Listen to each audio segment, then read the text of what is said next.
Bienvenidos a Páginas que Vuelan, un espacio de merendar con mamá donde hablamos de los temas que más te interesan en torno a la literatura infantil y juvenil.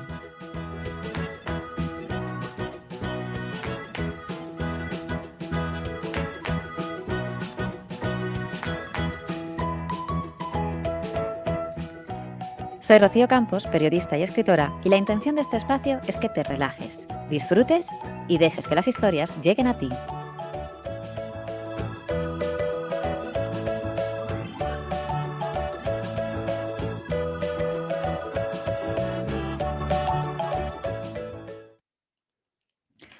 Hoy empiezo este espacio con una frase.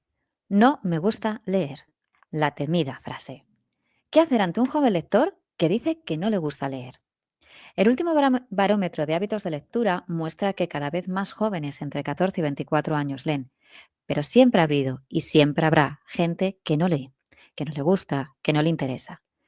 Puede que esas personas vengan de una casa donde no eran lectores, donde a lo mejor no había libros, pero quizás el problema venga de algo más de fondo, de algo anterior, de cuando aprendemos a leer. Aprender a leer es difícil. Hay un libro muy útil que se llama Aprender a enseñar a leer y escribir, editado por SM, que yo he utilizado para este podcast. Leer requiere un esfuerzo para que muchos niños y niñas a cierta edad, cuando se empieza a enseñar a leer, no están preparados. Hay muchos niños que no están preparados a ciertas edades para aprender a leer. En realidad, hasta los 6 años no es necesario que empiecen a aprender a leer, pero todos conocemos esa norma no escrita de que cuando se sale de infantil tienen que saber aprender, tienen que saber leer o saber reconocer el sonido de las letras, o qué adelantado es ese niño que ya sabe leer. Pero esto es un error, porque hasta el ciclo de primaria no es necesario que empiecen a aprender a leer porque no están preparados. Cuando surge una dificultad, tanto niños como adultos tendemos a evitar ese trabajo, esa frustración por no poder conseguirlo. Y ahí está uno de los grandes problemas de la lectura.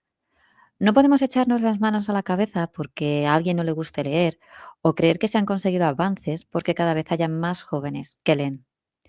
El problema de una cultura donde no se lee es que no se ha encontrado el aliciente, la motivación para hacerlo. Y sin motivación, sin unos maestros que recomienden cultura, el conocimiento y el pensamiento crítico no llega a todos. No hablo de que aprendamos a leer desde pequeños ensayos filosóficos, sino de mantener viva la llama que se enciende cuando aprendemos a juntar letras que forman palabras, y esas palabras unidas me permiten aprender.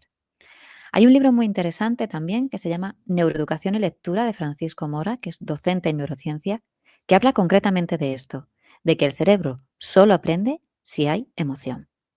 Y para emocionarnos necesitamos historias y actividades que nos gusten. A los niños les pasa igual que a los alumnos, igual que a los adultos, pero los niños es aumentado, todo en ello es aumentado. Nosotros los adultos hemos aprendido a disimular, pero los niños, si algo no les gusta o no les interesa, te dicen que no y lo dejan. ¿Actividades en torno a la lectura de un cuento? ¿Sí o no? Esa es otra gran pregunta y es otro gran melón que abriremos.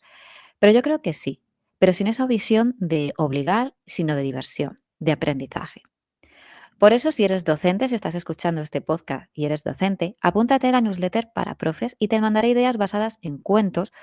O si no eres profe o estás escuchando este podcast, eres mediador, solamente te interesa la literatura infantil y juvenil, también te puedes apuntar a la newsletter que mando los domingos, donde recomiendo historias de una manera más pausada, más personal.